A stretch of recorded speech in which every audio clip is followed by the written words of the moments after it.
Ontem eu falei sobre a coletividade, por que que ela existe, por que que os indivíduos operam como massa, por que que eles têm dificuldade para resistir à vontade coletiva e todas as consequências disto. Só que eu esqueci de um ponto importante, um ponto que deveria ter sido comentado e eu deixei escapar.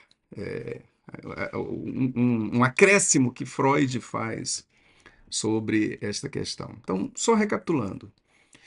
A sociedade humana, ela não apareceu de uma hora para outra, ela se desenvolveu, assim como o mundo se desenvolveu, a espécie humana se desenvolveu, enfim, a sociedade também se desenvolveu. Antes dos seres humanos viverem uma sociedade organizada, eles viviam em estado de natureza, contando com a sua própria força.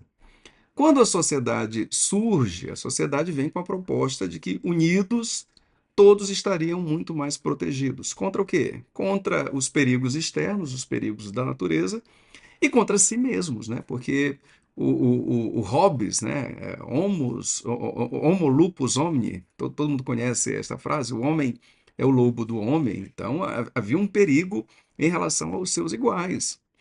Em uma disputa qualquer, o mais forte venceria. Então ninguém teria direito a absolutamente nada. Se o mais forte quisesse algo do mais fraco, ele tomaria e o mais fraco ficaria por isto mesmo. E mesmo o mais forte estava em perigo, porque vários mais fracos poderiam se unir contra ele, ou o mais forte poderia ser pego de surpresa enquanto estivesse dormindo ou coisa parecida. Então, estar em natureza seria sofrer um risco constante. É isso que dá fundamento à existência da sociedade humana, a busca pela proteção, pela segurança. Em tese, unidos estamos mais seguros. Só que isto custa algo que Freud trabalha lá no mal-estar na cultura.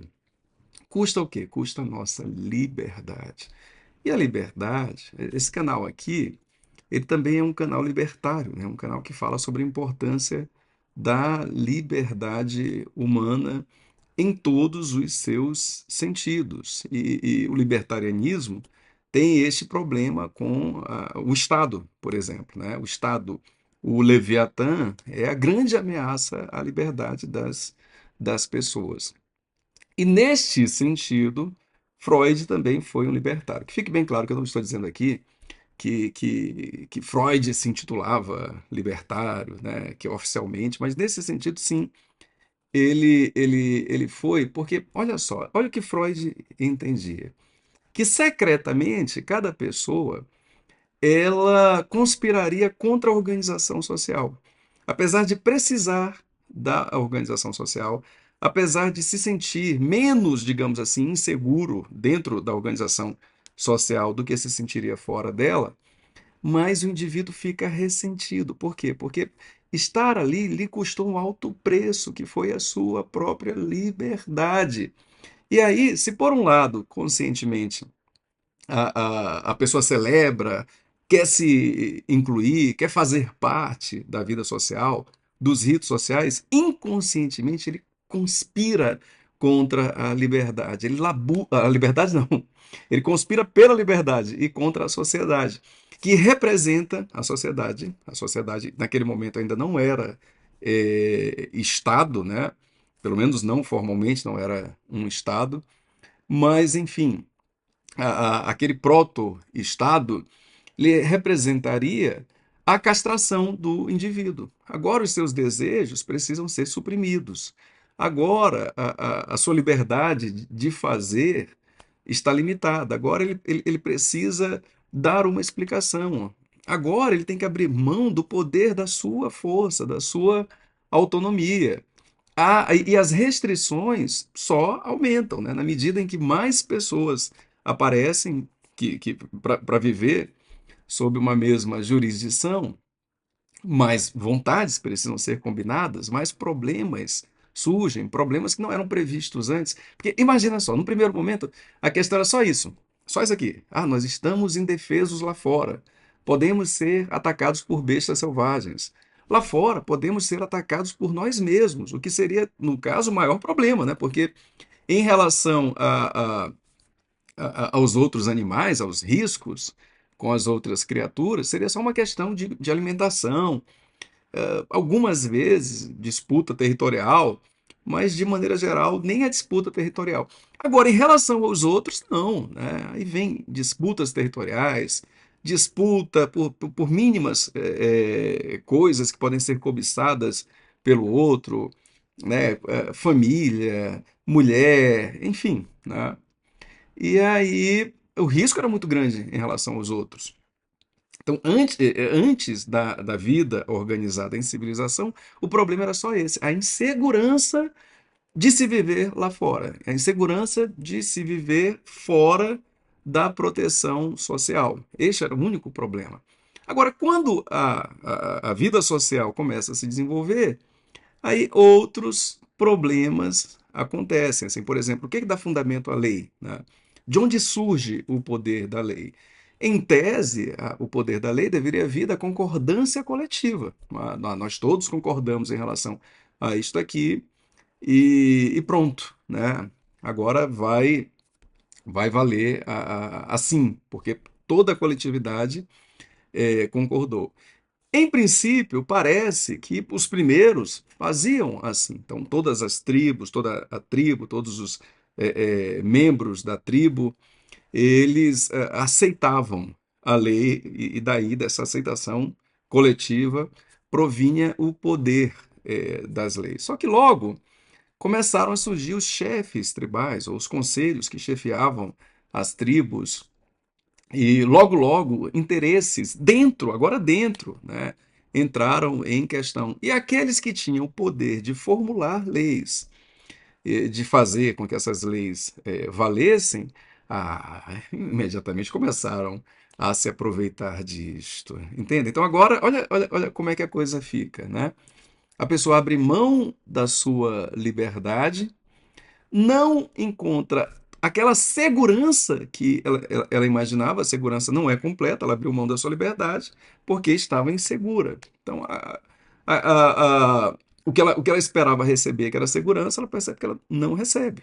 Então, há pessoas que descumprem, há pessoas que atacam, e às vezes a sociedade não faz nada, não resolve o problema. Naquele momento, aquele proto-estado, aquela sociedade que eu me refiro, seria uma espécie de proto-estado, né? Estado embrionário. Não resolvia o problema. Então o indivíduo ficava cada vez mais ressentido. E por outro lado, a cúpula desta organização adquiria cada vez mais regalias, cada vez mais autoridade, cada vez mais poder. Até o momento em que a lei passou a ser a vontade daqueles que chefiavam, daqueles que lideravam. Então, agora a pessoa ela era escravizada, uh, não tinha aquilo que ela negociou, né, que obteria para entrar no vínculo social, e tinha perdido completamente a sua liberdade. Então, a sensação de vantagem em viver abaixo do vínculo social e das normas que deste vínculo decorrem, esta sensação de vantagem ela diminuiu gigantescamente.